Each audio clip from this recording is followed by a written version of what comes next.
What's the good word, Josh? Your boy DKB here. So, between the end of our regular season and the beginning of the playoffs this year, we've lost three players that potentially could have been on the 2024 roster, at least as we begin to pare things down as normal. Two of these guys could have been impactful players, though, given the history on the defensive side of the ball for Robert Saleh and being able to accelerate the growth of some of these players. This is actually a pretty significant miss at two positions of pretty underrated need, right? You take a look at the safety position, you take a look at the interior of the defensive line at defensive tackle, and obviously we have Quinn in there, but we're running into the same issue once again, where we don't really have depth or a secure partner for Quentin Williams. And then looking at the safety position, you have Tony Adams, who is broken out, and he looks like an above average safety. So you feel good at that spot. But then taking a look at strong safety, you have Jordan Whitehead, who we're realistically moving on from. You have Ashton Davis, who for his career has generally underachieved, but he's essentially had a career year this year looking like one of the best backup safeties in football, not named Geno Smith in terms of being able to force turnovers. And then you have Chuck Clark, which is a guy that I think a lot of us would love to see re-sign, but you're still talking about an aging veteran coming off a significant injury. So you'd like to have a better answer than an injured player, which, to Chuck Clark's credit, remember, he had that Iron Man streak prior to this happening. But a player coming off a significant injury and a backup who generally hasn't lived up to his draft status as a third-round pick. So who did we end up missing out on? Well, once again, we are kind of in the similar situation in the safety position where we have lost or cut a player of promise in Trey Dean III. Consequently, at the defensive tackle position, we also have lost out on Perrion Winfrey. That one's a little less significant just because he doesn't have a new team already. And so pending whatever's going on with his injury that caused the season to end, he could be back. But if we want to take a step back and talk about kind of the end of our regular season, right? We do future reserve deals. Every team in the NFL does. Basically, the way it works is that teams are able to sign players to these future deals at the end of their season, or, in certain cases, the beginning or before their season actually ends, right?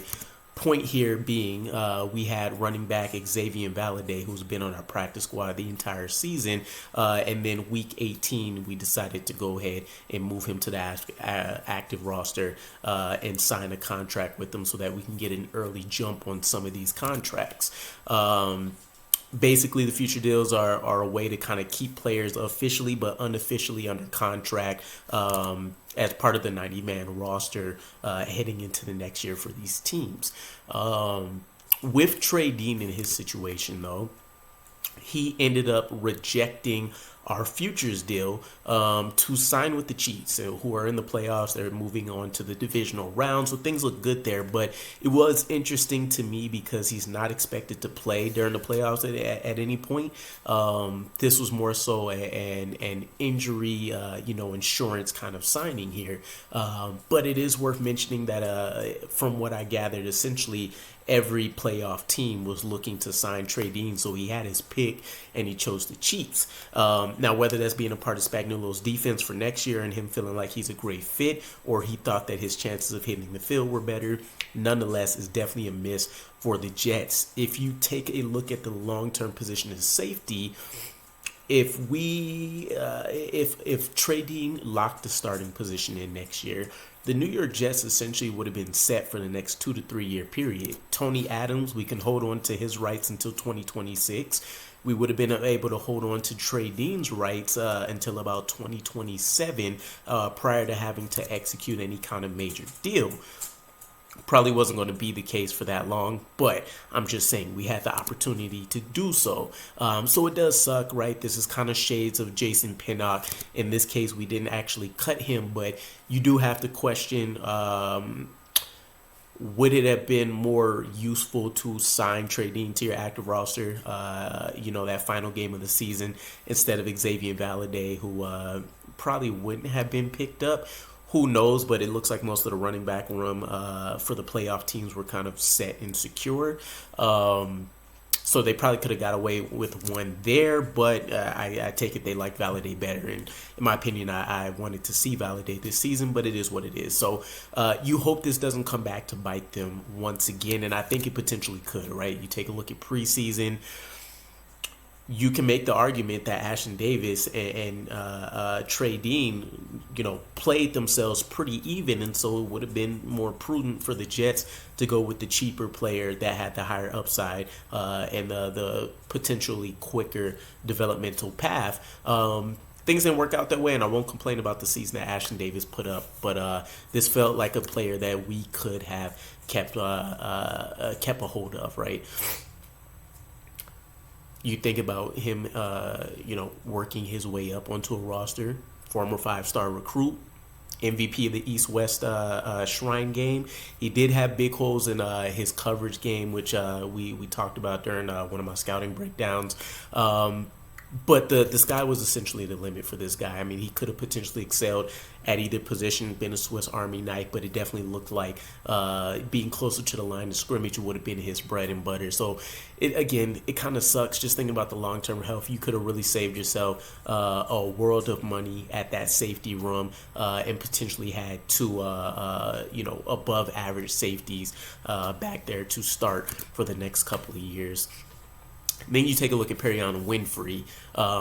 He was a little bit more of a projection, right? Obviously, he had his issues with the Browns, but he was a 4th-round pick in the 2022 draft. Generally was expected to be more of a gap penetrator who had the potential to go out there and at least be an average to above average run defender if he could shore some of his, some of the cons in his game.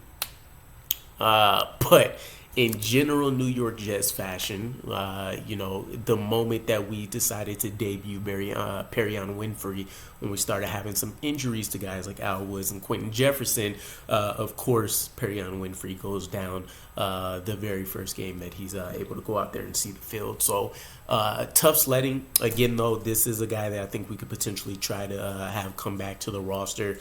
Probably is going to depend on what medicals end up looking like for him, but it's not as crazy as a knee, right? We do have Tanzo Smart. He's a guy that's still not sure why he hasn't actually been able to stick on the 53-man roster as much.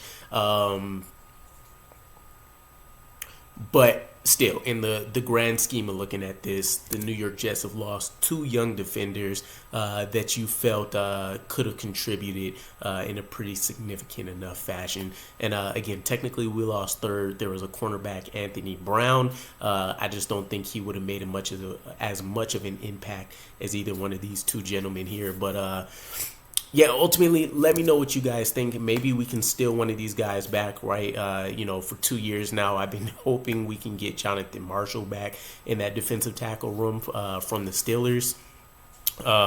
Maybe this will be the same situation with a guy like Trey Dean. Maybe we can hit big again and find another undrafted free agent, former 5-star safety recruit. Who knows? Who knows?